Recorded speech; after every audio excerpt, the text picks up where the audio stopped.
You're right. That is a complete miss. Big fundamental.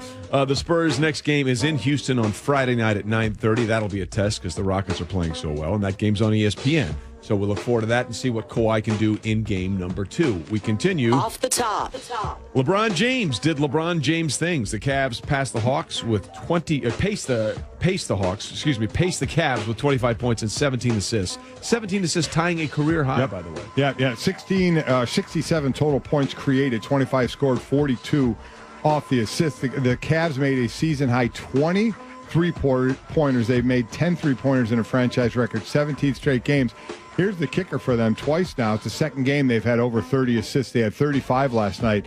And the one other time they had over 30 was against the Hawks themselves. They have another player coming back. We talk about Kawhi Leonard. This one, not as good as Kawhi Leonard, but a good piece for the Cavaliers that they need to play big in the middle. Tristan Thompson played 6 minutes his first game back since November 1st when they had that calf injury. So getting him back and getting him into the rotation. Yeah, we know health is a big part of this, especially where the Cavs ultimately want to go, and it matters less so now. I mean, Trey and I were joking about the start of the NBA season coming up on Christmas for most of the football watching crowd. Looking forward to it. But for LeBron James, this group, it's another year of them all to be together. It's that continuity. Waiting for it to translate defensively for them is going to be most important. But we saw how damning injury was the year they were able to get over on Golden State, the way the trickle down of some of the injuries to a guy like Steph Curry can affect that outfit. So anything's possible. And for them being at full strength and playing together is going to continue to be a huge part of this. Well, look, after that horrible start and the Celtics' hot start, they're just 2.5 games back. They're 9-1 in their last 10. And, oh, by the way, we still haven't seen their full squad with Isaiah Thomas out there. So it'll be interesting to see two things. Hey, A, how that works out, and B, how long it takes them to sort of figure that out. Because that was sort of the problem with the Cavs at the beginning of the season. Kyrie was gone. That's 30 points a game. How are we going to make this work? It took them a while to sort of figure out how all the pieces went together. And that might take a little while when Isaiah Thomas comes back as well, right? Exactly. Yeah. Oh, it has to, without a doubt. So, but for them, it only matters when the playoffs starts. Yeah. That's it. And we'll see how that continues to go forward. Again, just 2.5 games now behind the Celts for the number 1 spot in the Eastern Conference. And off the top. Unicorn sighting in New York. Kristaps Porzingis dominated the Lakers, scoring 37 points, had 11 boards, blocked 5 shots, and made 5 threes in the Knicks' overtime win. And according to the Elias Sports Bureau, he's the first player in NBA history to record at least 35 points, 10 boards, 5 blocks, and 5 made threes in a game. It's ridiculous what he's doing. He can also, and we'll see how the season plays out. I didn't even realize this. He could be the first NBA player in history to average 2 3-pointers and 2 blocks a game.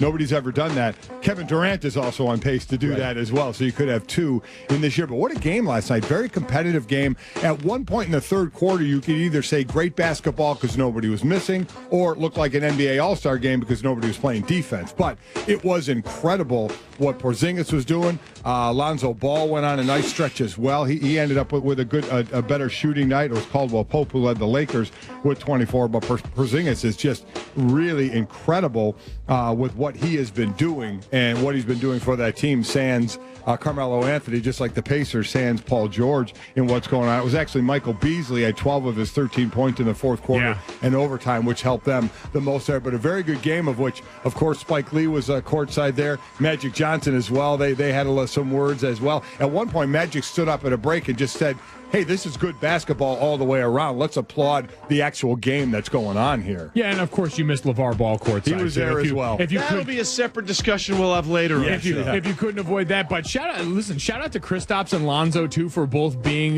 the millennials on the court and trolling everyone. First off, Kristaps Porzingis, the shoot your shot god on Instagram, going out and making it happen for everyone that's ever wanted to even think about approaching any of the Instagram models. He is truly your Latvian overlord. And then you've got Lonzo Ball trolling Nas on the way into the stadium. Did you see him on the way into the arena with the sweatshirt that had his face on it, trolling a Nas album cover after he got in a dispute not too long ago about what real hip-hop is, disparaged Nas a little bit. So there are a lot of levels to what's going on leading into the game last night. I know you guys were only concerned about what happened on the court.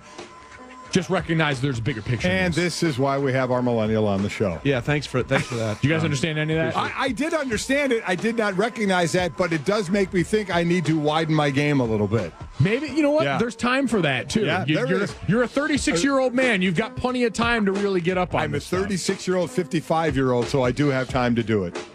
Let me just process that for a second. Give it a shot. All right, I'm gonna Try it. You may just want to hit a button. No. Well, maybe. Hump day. All right, at this point, here's an interesting question. As we'll finish up off the top in a second here. Who would you rather have right now, Porzingis or Ben Simmons? Or Ben Simmons. Yeah. Wow, Speechless. I left them speechless. You went Ben Simmons. I thought you were going to say Lonzo, since that's who we were talking about. You went Ben Simmons. Ben Simmons didn't score his first points until the fourth quarter We'll get into last that night, but a 6'10" point guard.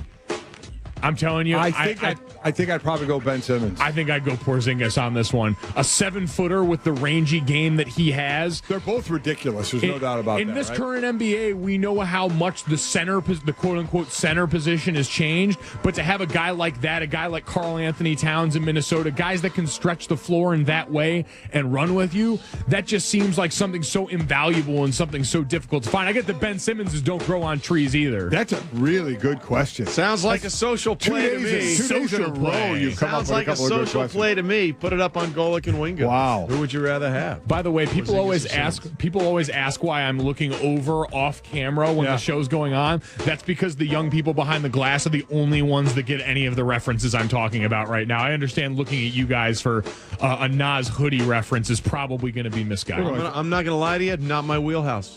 It's okay. Not my Self-aware. strength. But as schedule. I said, I'll try and expand my horizons a bit. Proud of you. The other 36-year-olds, they're going to see you at the meeting and they're going to say, that guy gets That's it. a cool dude right I'm there. probably not going to try, just so you know. To be honest with you. And we'll finish up Off the top with football news and maybe good news for Green Bay. Aaron Rodgers medically cleared to return to the Packers this week after missing the last 7 games with that broken collarbone, which was his right collarbone, a.k.a. his throwing shoulder. So, you got 3 games to go. You got the Panthers, you got the Vikings, and you got the Detroit Lions. 2 of those teams will be in the playoffs right now. The Lions just on the outside looking in, because that's been the question. Do you bring him back if you don't really have a shot for the playoffs? Well, you do have a shot for the playoffs, but they're extremely difficult games. This first one being in Carolina. With that defense, especially with that interior rush. What they just did to Case Keenum. That's exactly right. So, and I know Minnesota had some line issues for one of the few times this year where they had to replace some people.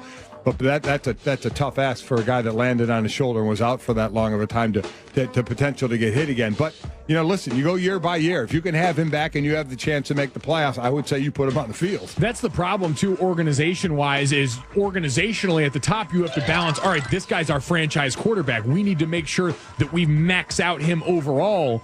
But in the here and now, Aaron Rodgers and every other guy on that team and Mike McCarthy are saying, this guy always gives us a chance. That guy on the field is a difference maker, but having to go through Carolina and then the Minnesota team to put him down to begin with this season is a daunting slate. Yeah. That, again, was Off the Top. Golic and Wingo presented by Goodyear. Tires as hardworking as college football's most blimp-worthy athletes. Goodyear, official sponsor of the college football playoff. We'll get into college football maybe a little bit later, but it is interesting. I mean, the 3 games we're talking about, at Carolina, home for the Vikings, at Detroit. So by the Carolina Panthers beating the Vikings last Sunday, it stopped the Vikings from clinching the division. So now literally everything is still in play. Okay, if you're the Green Bay Packers, you have to say to yourself, hey, not only do we still have a chance to get into the playoffs, right now I think they're the 9 seed in the NFC, which would be 3 short of the postseason. Right. But that doesn't matter because you've got a team in Carolina that's ahead of you that you can beat, and then you got 2 division opponents, including the guys that lead the division. So realistically, if you have a chance, you have to put them out there, right? I would think so. Now again, they're 2 losses worse than the Panthers, 9-4 to 7-6, and they play the Panthers. They can beat them, but that wouldn't put them ahead of them. They would still are going to have to do some scoreboard watching. But yeah, like I said, when you go year by year, man, you don't know how many times you get the chance. You weigh the side of obviously it's your franchise quarterback to do you get him on the field and do you make this run? Because we know if we have him on the field, you saw what he's able to do coming back from an injury and just how well he's able to play. I don't know. Especially, I guess that's the thing. If you're medically cleared to play, I guess you ask the doctor. This is another thing that when we talk to head coaches about this and we say, how do you treat something like this? He said the first and foremost is he medically cleared to play. If he's not, then there's no discussion. So if he is, then the next question is if he plays this week or he plays next year, is there any greater chance he could have the injury? Is there anything that will make that injury happen easier because he's coming back now as opposed to waiting until the start of next season? Being, you know what I'm saying, the healing time of all that. Will that, or when he goes back out in the field next September, if he lands on it again, it's going to break, it's going to break. So if there's no difference, put him back on the field. That's the one thing I would be interested to know, because the lasting image I have in my mind is Tony Romo on Thanksgiving, coming back early from that same injury and going down. And we always hear the best predictor for future injury is past injury. And we know this, I mean, dealing with it in Jake, because Aaron Rodgers got a plate and screws in there, right? He got hardware. I believe he got hardware in there. Got hardware put in there. And I remember my brother Jake broke his arm when we were at Notre Dame, and because he wanted to come back and try and play that season, put a plate in that forearm. Now, obviously, a little bit different spot on the body. The bone structure is different, so I can't compare those two. I'm not a medical doctor or a PT or anything like that, but I remember what the hits on that did to the surrounding bone area when you've got hardware in there. Coming back early, it makes a difference when you're doing something that's trying to get you back for short-term gain and what could potentially happen. I know the collarbone's sort of a weird animal, but these are all questions that they're going to have to ask themselves leading up to this. Look, here's the deal. Okay, you're right. They're 2 games behind Carolina in the wild card scenario right now. But remember, they play Carolina this Sunday. Right. And Carolina's still got to go to Atlanta. Yes, it does. So it's very possible they could have the same record and then have the tiebreaker over Carolina. I think it's a long shot. They can make it, but it's a long shot. Trey, do you put him in? Absolutely. Look, at this point, he was drafted in, 2005?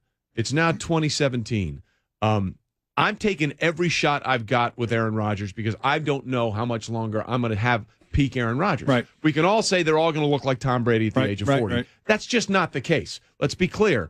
Tom Brady is the outlier, and he's changing the dynamic and what we expect, and that may be true, but if you're hoping for that, you're hoping against everybody else in the history of the league except for Tom Brady. So I'm taking every shot I got with this guy because I think when he's right, he's as good as anybody in the league, and that's including Brady, who a lot of people think is the greatest of all time. Right. So if I have a chance with that guy, I'm rolling every chance I've got with him. But how seriously do other people think about their playoff chances? Here's Ryan Clark and Jeff Saturday about the idea of the Packers making it into the postseason. How much do you take seriously that Green Bay team now? I don't yet. No?